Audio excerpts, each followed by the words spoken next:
Hello, everyone. We're on episode 13, correct, Mo? I think that's it. Yeah. Yeah, I'm kind of losing track now. We're on episode 13. Let's just call it episode 13.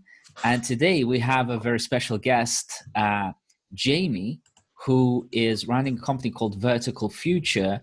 And Vertical Future caught my eye. This all kind of happens through serendipity and kind of, wonderfulness of social media. Somebody asked, what is WeWork going to be used in this kind of pandemic situation now? One of the VCs asked that, and I posted a comment, vertical farming. And then somebody commented Jamie into the thread, and Jamie runs Vertical Futures. And then I just reached out to Jamie and said, let's talk about this on the podcast. So Jamie, before, me ranting off on a big sort of introduction here, can you please introduce yourself and tell us who you are? Sure. So, hi everyone. I'm Jamie Burrows, and I'm the founder and CEO of Vertical Future, which I set up with my wife, so kind of a family business in a way, in September 2016, so almost 4 years now. So what is the purpose of Vertical Future? What is the purpose of the company? So our ultimate goal is effectively to improve population health. And we want to do that through creating a better, smarter, more intelligent food system.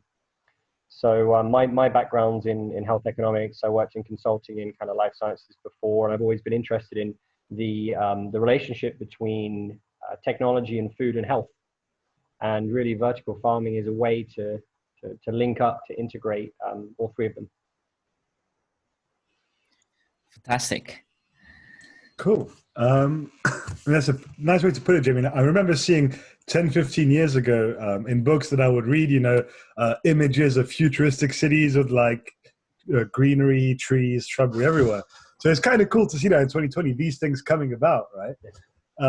So what I'd like to ask you then, because obviously agricultural technology and vertical farming is also part of this move towards kind of a more sustainable food chain, right? So instead of importing things from far away, having them more closer. So what I'd like to do is just kind of ask you, whose people's lives are going to be impacted? And so not just the farmers, but also the consumers. How are our lives going to change through the democratization of these urban farming initiatives? In the short term, the main benefit is going to be for, I'd say, mid to high-end consumers, because like any new market or new system or new technology that has to be proven, because we're effectively in maybe the second or third phase of proof of concept.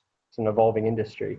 So I would say the direct social benefits of vertical farming, i.e. bringing down the wholesale price of produce and producing on massive scale, is really something which is going to take a long time. Vertical farming is also only possible for particular types of food. So you're not going to grow pineapples in vertical farms or avocados. So there is a limit to it. I would say right now the main beneficiaries of what we do is, because we set up our sites primarily in urban areas of multiple deprivation. It's about giving people jobs. So and then because we work with the B2B sector, the main beneficiaries there are obviously chefs who are getting fresher produce, more ethical produce that doesn't have pesticides, where there are kind of fewer food miles. And then the ultimate beneficiaries of that are obviously your end consumers, because they're eating better produce. And it's important to say as well that while it is a premium product, it's not a premium price point. The food sector is a very, it's a difficult sector to compete in, because, a lot of the traditional farms have been around for many decades, and price sensitivity is almost top of the list for a lot of chefs. So I jumped around a bit there, but yeah, primarily I think my whole point is that the wider system impact, we probably have a long way to go until you see something like that.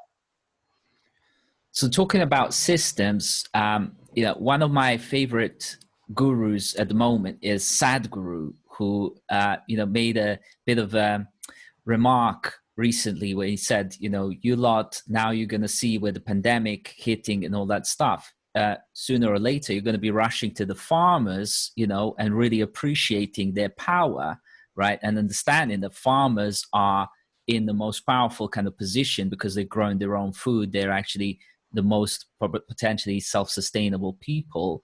How come we've gone from this kind of what previously or in the times past where people who had lots of their own you know, gardens and local farms to this kind of mass produced system, and now we seem to be going back to what used to work before and a lot more kind of local produce? Tell us a little bit about those kind of systemic changes that are happening in the world.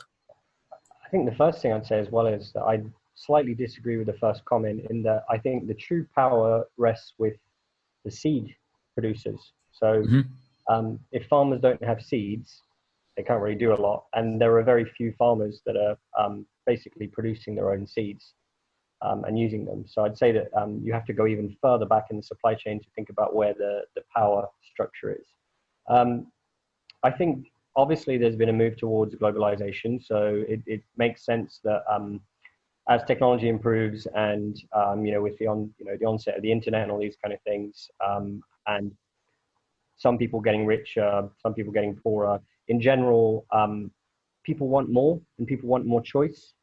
And maybe 50 years ago or 100 years ago, there were certain food products that you couldn't get, but now you can, they're available. So in order to obviously be able to procure those type of products at a reasonable price, there has to be some degree of, I wouldn't say factory farming, but reliance on global food systems, because the climate in the UK or in most countries do not allow us to produce every type of food. So yeah, I think, I don't know if there's been a serious move yet back to the localization of food systems. I would say that at the minute people are panicking a little bit, and they're thinking about, well, you know, now we're going through a pandemic, and now everything needs to be grown just down the street. But I think that's a little bit unrealistic. It's just not going to happen. I think in the future, let's say this pandemic has a really significant long-term impact on the way that we procure food and what we consume. People are going to need to rebalance maybe the type of products that they consume, because there's no way that we're going to be able to continue going on the way that we are without there being at least some big impact on price or something.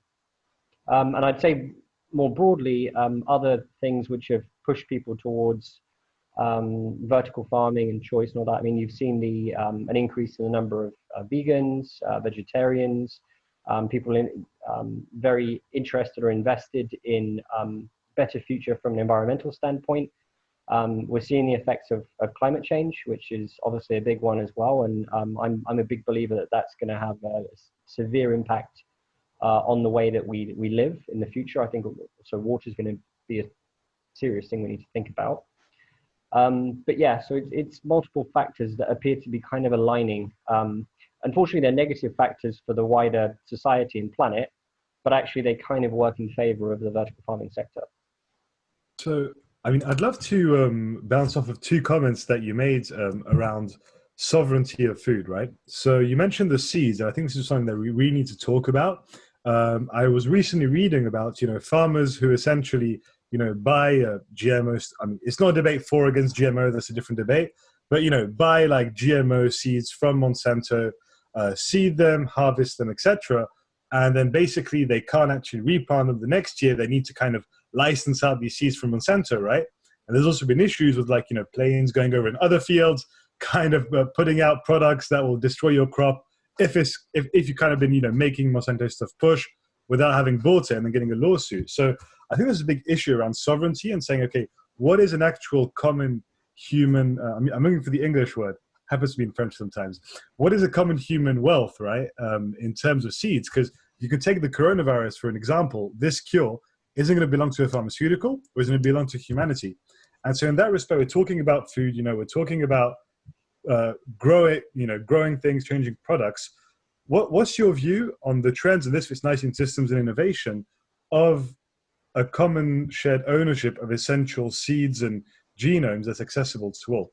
so that, the future of agriculture doesn't belong just to one company? God, that's a very difficult question. Congratulations.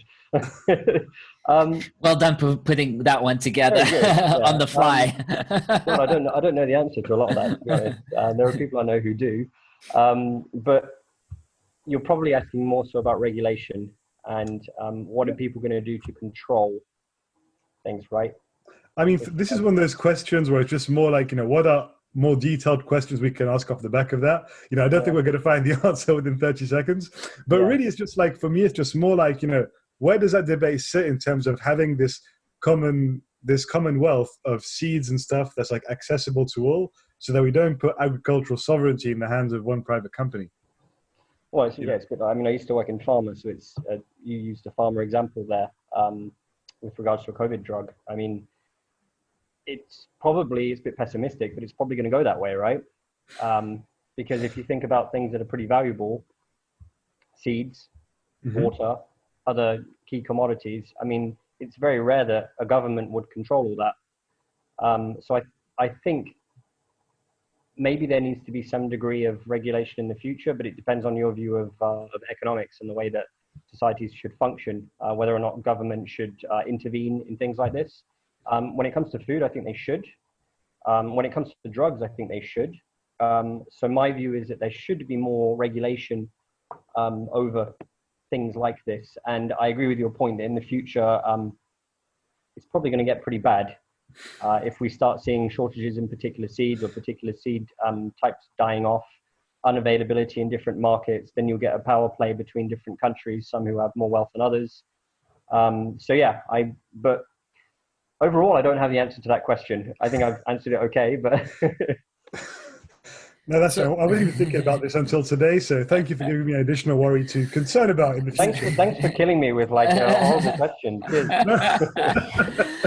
So in terms of innovation regarding vertical future, what is the kind of key innovative, set of propositions here, that you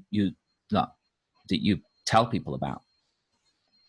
So we didn't really start out as a technology company, and I don't actually really like using that term because tech plays, are generally companies that just never make a profit and just always need to raise loads of capital to keep going. So we started out learning about growing, so building a brand, our consumer brand, Mini Crops, running a farm using different people's technologies and working with engineering companies that were kind of leaders at the time in the industry. Spent that time thinking about, well, where are the failures, the market failures? How does this system work, and how could we improve on this technology? Raised some capital, brought some very experienced people in, head of R&D who came over from British American Tobacco, head of engineering from TfL, and a whole host of other people we just basically sat down and said, right, how can we reinvent this? So I guess our leading value propositions are in things like automation. So we're building close to completing our first high-tech site, which is effectively a fully automated site from beginning to end. So you have a lot of companies that say they have fully automated systems because the lights switch on and off automatically, or the temperature and humidity change. But ours is a system which focuses on every single aspect of the farming process, which is labor intensive. So that goes from the seeding and the pre-treatment as well. Extends through to the actual growing process. So if a piece of lettuce takes 25 days to grow, it takes 25 days for it to move across our production system and pop out the other end. Then the harvesting is automated as well. So to kind of drive that, we've developed an advanced lighting solution where you can basically change the frequency and intensity of the lighting depending on the type of product and where the product is in its growth cycle. That's key. Another key value proposition that we focused on is flexibility. So like the pandemic that we're going through right now, who knows what's going to happen to demand in the future, or if suddenly people don't want to eat lettuce anymore, maybe they want to eat something else. So most vertical farming systems to date have focused on using very rigid bench systems that you can't adapt, you can't change. And for me, that's not the way to go. So our systems are adaptable, flexible. We use different types of nutrient delivery. So we use aeroponics and hydroponics, depending on the type of crop. So that's another example of flexibility. And then the final area is data. So we've almost finished our platform. It's called Diana, which is named after Wonder Woman. So Nice. interesting name, but yeah, we thought we'd come up with one. And that's basically a smart control system which looks after everything in the farm, collects data, optimizes the growing process if required, has a CRM platform that integrates with our customers, and all the bells and whistles that go with it.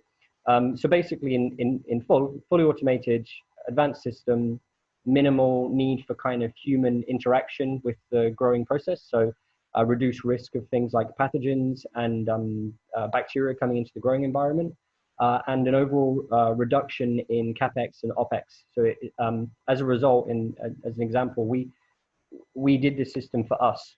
We didn't actually set out on this kind of journey to sell systems to other people. We just wanted to improve the way that we do things and improve our margins. But as a result, we've got, I think, about 25 plus projects in the pipeline for people that want to buy our technologies. We complete our first licensing deal in 2 months, subject to COVID. So yeah, I think that's answered your question, hopefully. Yeah, that's nice. But I'm kind of shocked that I didn't hear the term Internet of Lettuces. But that's the great thing here. Obviously, what we're seeing is that you've actually built a real. I love what you said at the beginning. Like, we're not really a tech company, just like, raising funds on a pitch deck and then just like, wasting it for the next 5 years on parties. So, I mean, as a technologist myself, I just have to say, hats off. That tech sounds really impressive, what you've built. And so you actually you answered the question that I was going to ask you anyway, but I guess maybe let's go a bit deeper into that. So let's talk about the products aspect, right? So, on a first level, one would say, okay, well, your product is, you have this proprietary stack, which you can use to, have a integrated production chain and sell products to restaurants, people, etc. As an owner operator.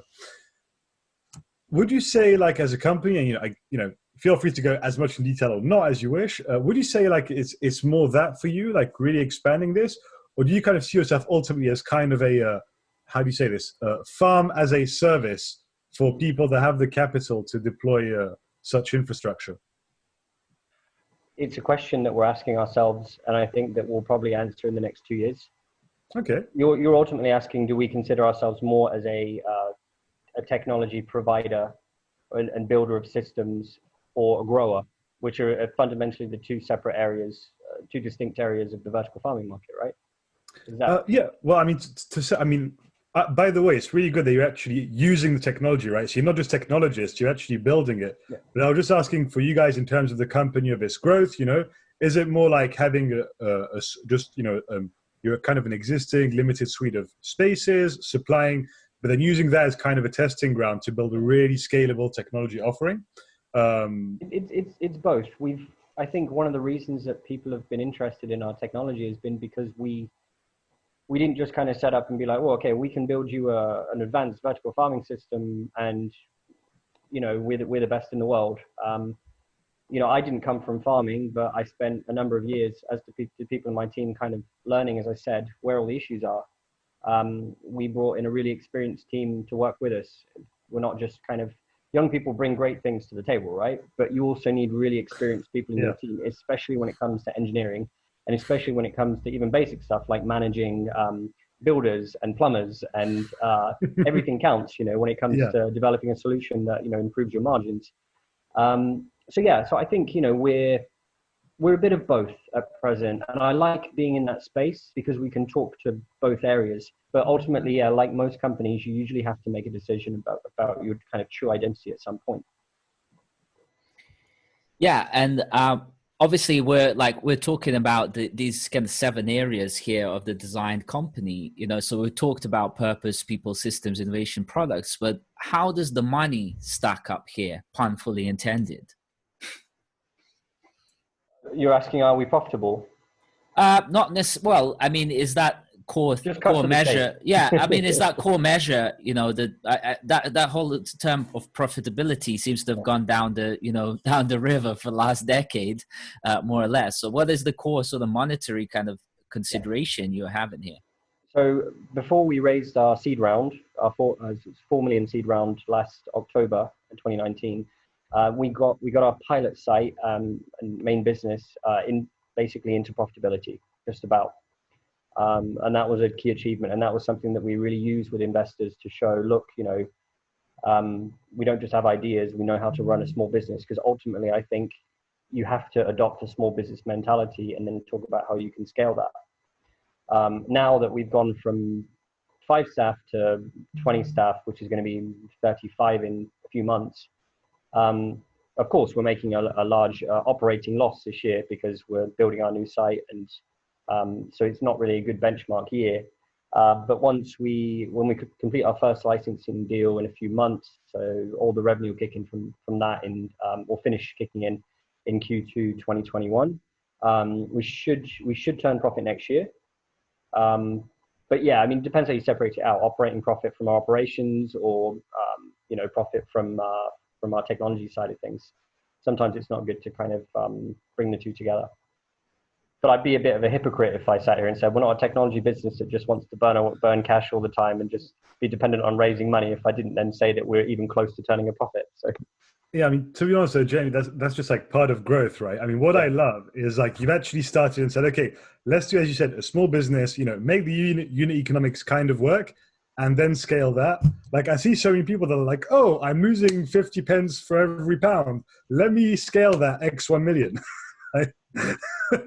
It's just not sustainable. That's a bit of a blunt analysis, isn't it? But no, well, I like to just say, keep it real and go to the thing. There's obviously more details, but what I'm saying is here, it's all about the mindset. And so these are the kind of businesses like yours that I appreciate, which is people saying, okay, well, let's make something that works, not just on product, customer, and quality side, but also that is sustainable in itself, and then that is something that you can scale. So obviously now you're in the technology phase, the licensing, but that's why it's a growth capital, right? It's to bridge you between that gap.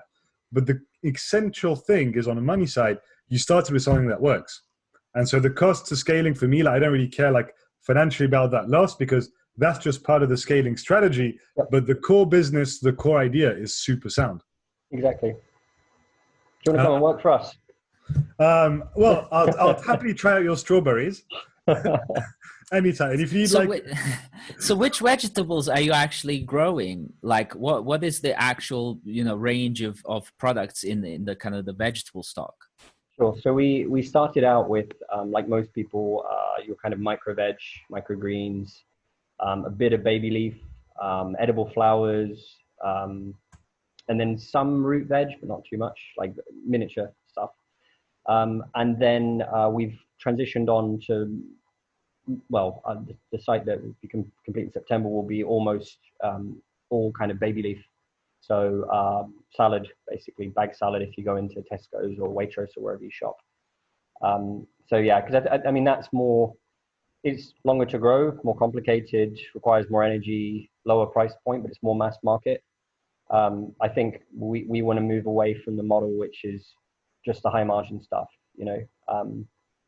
So yeah, I think in a year's time, our farms will be probably, it's hard to put percentage on it, but maybe 70% kind of baby leaf and full head lettuce as well. So things like romaine lettuce. And that, the remainder will be your kind of more kind of restaurant stuff, your garnishes and some of your full size herbs and things like that. And then probably some fruits as well. So, but that's something that we're really just starting out on, and we need to do a lot of R&D on before we think about pursuing it. Cool. If you need somebody to, help you in the R&D process for trying out the fruits, I'll happily sacrifice myself. You're the man. That's one. Noted. So, there's actually one question I'd like to ask, and this kind of encompasses products, money, and growth. So if you look at the way the food chain used to work, right? So the food supply chain, you'd have all these individual producers, you have the big people that I'm talking kind of in an import, export, go by supply chain, right? You have all these producers, you have these people like getting all that stuff together. They're then exporting that as a huge container, huge batch down to an import on the other end, who it sends out to distributors, who sends it out to the consumers, right? So what are you seeing in terms of alternative consumption models? Because it seems to me that, supposing I have the capital and I can lease out your tech, then basically I can just run a branding exercise where I'm building a direct relationship with the consumers of my food. And that's quite interesting because it raises ideas of, recurring subscriptions, etc. So if we're just talking about kind of the growth in and the evolution, maybe not now because it's still quite marginal, but in the future, of how our relationship to our food sellers and our payment for that is going to evolve. Do you see any potential ideas over there? I think you're going to see fewer people in the chain. Okay, yeah. And I think you're going to, which basically means some degree of vertical integration. And the localization in some respects. There'll still be, returning to the discussion we had earlier, there'll still be a lot of imports and products come from overseas, but from products that we can grow vertically or through other means locally, people will do it. And I think we're going to see probably a number of very large vertical farming companies.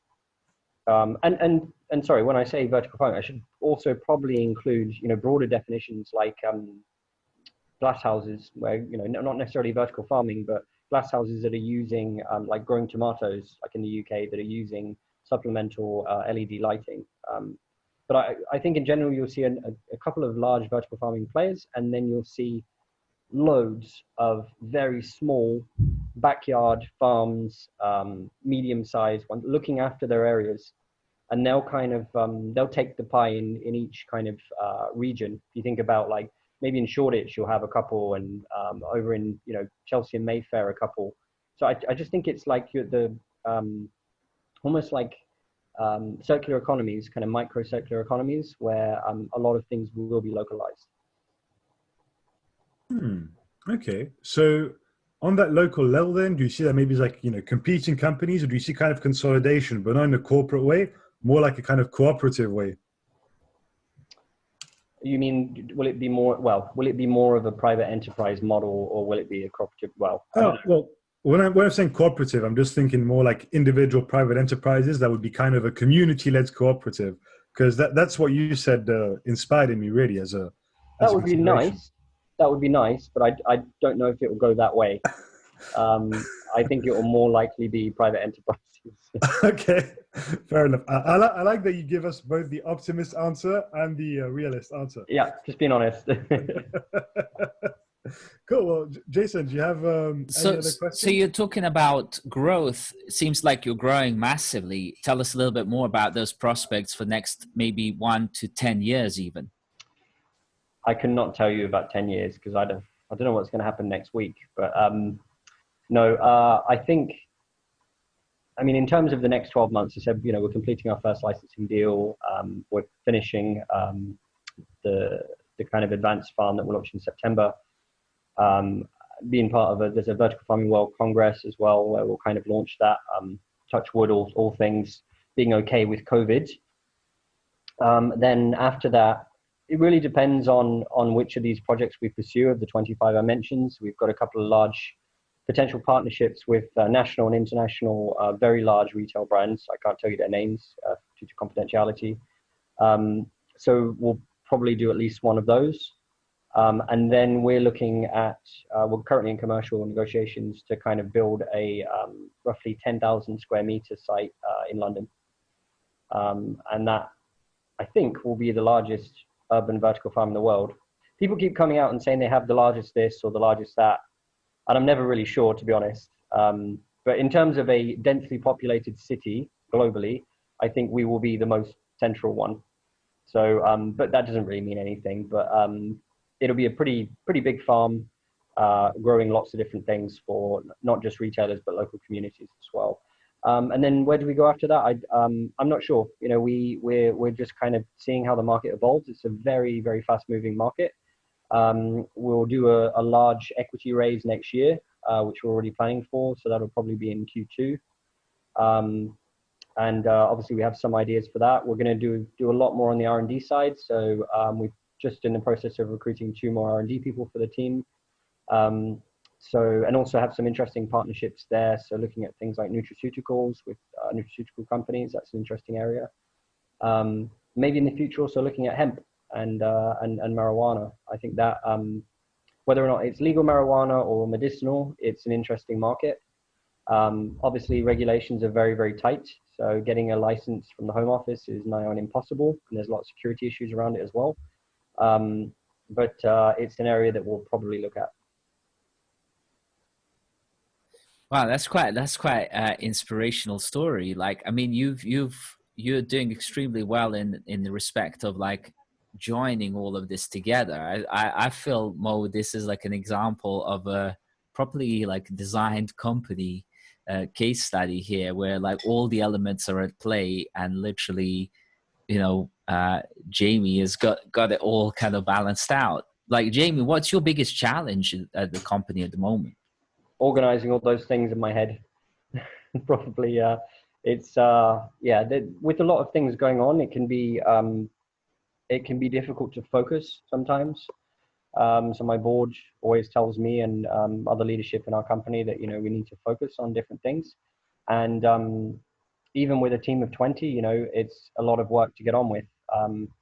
Grant proposals as well, all the operational stuff that goes with running a business. It's just a resource and time thing. But I think that challenge is probably the same for a lot of people who are running or involved in a startup or any type of business, to be honest. I mean, if you come over from like the consulting world where I was before, the last company I was, one of the last companies I was at was EY, and they had tens of thousands of staff and, you know, God knows how much money. So things are a lot easier, but when you have a startup, you've got to do everything yourself. So, or within a small team. I mean, it must be pretty satisfying though for you, right? Going from making slides about how the world might change to actually like delivering stuff, going from the slides to the technology, the delivery, you see what I mean? Yeah, well, I still make lots of PowerPoint slides. Yeah, but it's not. It's a passion of mine. Yeah. I'm not criticizing as such. It's just more this idea of No. I'm joking. No. It's the usual meme. It's just more this like also satisfaction of being able to execute on something, in that sense. Yeah, don't really. I mean, honestly, I don't really feel like we've achieved a lot yet.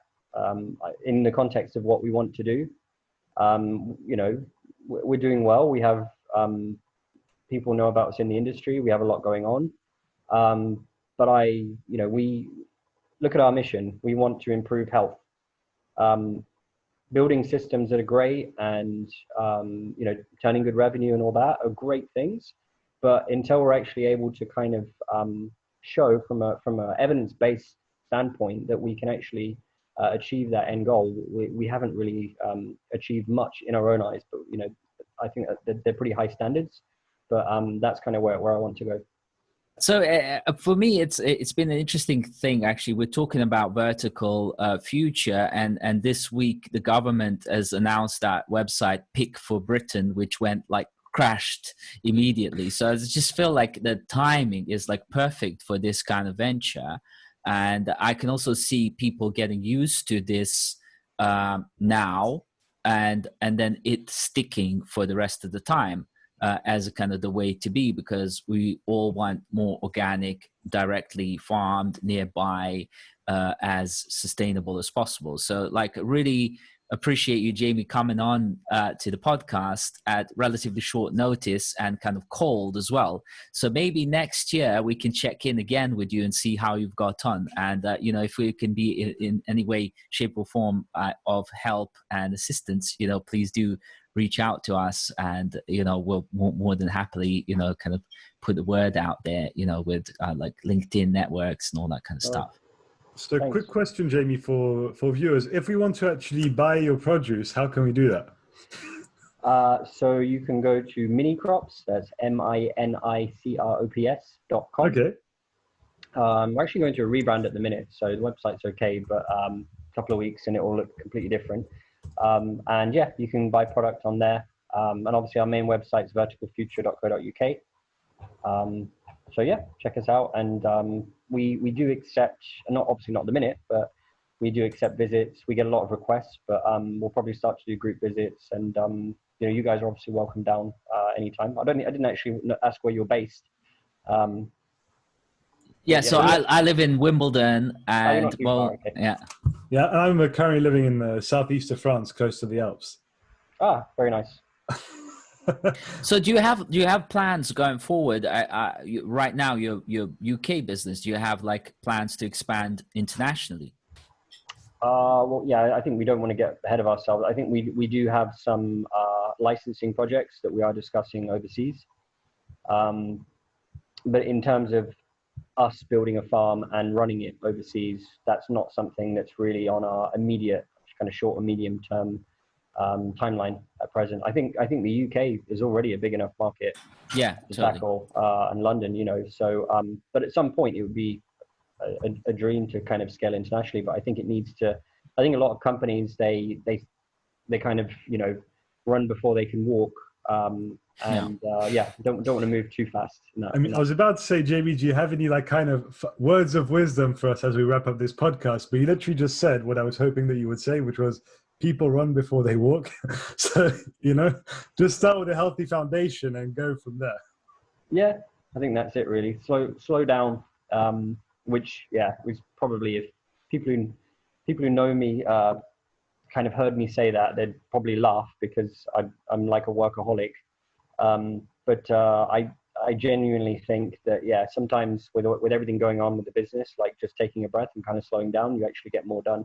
You're more focused. And I think the first couple of years of the business, I just wanted to move so quickly. And but actually, you know, it's a fast moving market, but take your time. If you have a great solution, take your time, and you know, things will happen. The market's not going to run away.